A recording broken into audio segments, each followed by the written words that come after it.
1911 was one of the biggest escapes that happened on St Helena from the St Helena penal establishment, and it caught the attention Australia-wide as everybody rushed to try and keep a lookout to find two prisoners who had escaped from St Helena Island. Henry Craig and David McIntyre, the two of them caught the attention of Australia, but actually they never left the island, and that was the biggest irony of their escape story. The prison was in its heyday, things were running smoothly, and Craig and McIntyre are these privileged prisoners. They help out in the workshops, they help the warders. Craig has managed to secure himself a bed in the hospital, and one of the warders is really appreciative of Craig's help, to the extent that he totally breaks the prison rules and he gives Craig a bottle of whiskey. And alcohol isn't allowed on the island. It's a thank you. But Craig and McIntyre have a plan. McIntyre will report sick and get into the hospital as well, and they'll have their bottle of whiskey there. Now, it seems that the bottle of whiskey gets used as a bribe to the people who are actually in the hospital with them. So they bribe the other prisoners to stay quiet. What they've done is help themselves to useful tools in the workshops. So they've actually got the ability to take the hinges off the locked door and open it that way. They pretty much came down and managed to get themselves into the lumberyard, and that meant they were just about outside of the prison. But it was starting to become morning, and they knew that there was nowhere to hide. So they knew they were going to be seen any minute. So they quickly decided that they would hide in a roof, and that way they would be able to continue their escape but give themselves a break in the roof. So they went to the tailor's shop and undid the roof tiles, crept in and laid down quietly. That's where they stayed for the next 11 days. To escape, but not escape.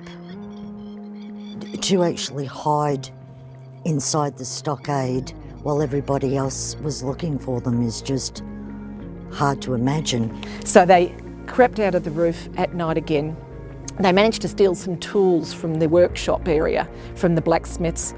They stole some crowbars, and from the tool shed they managed to steal a few bolt cutters and some pliers.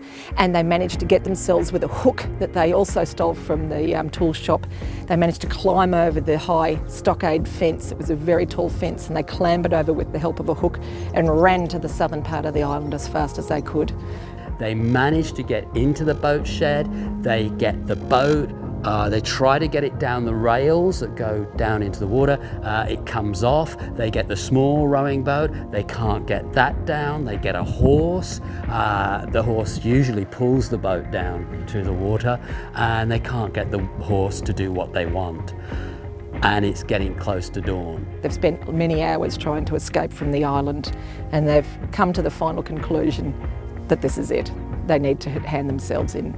So they walked themselves back up to the stockade, went to the bootmaker's shop and handed themselves in and gave themselves up.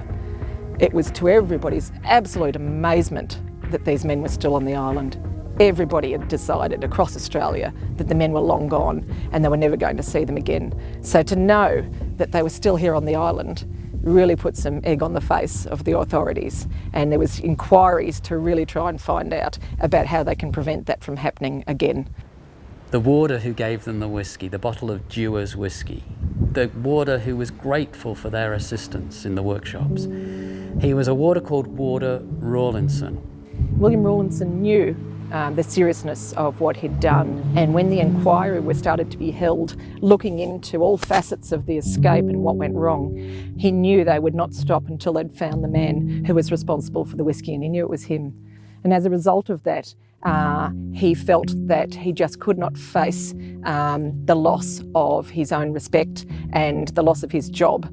Warder Rawlinson had a drinking problem, and he took his own life with a cutthroat knife. And the warder who was grateful is the warder who showed the most remorse and punished himself.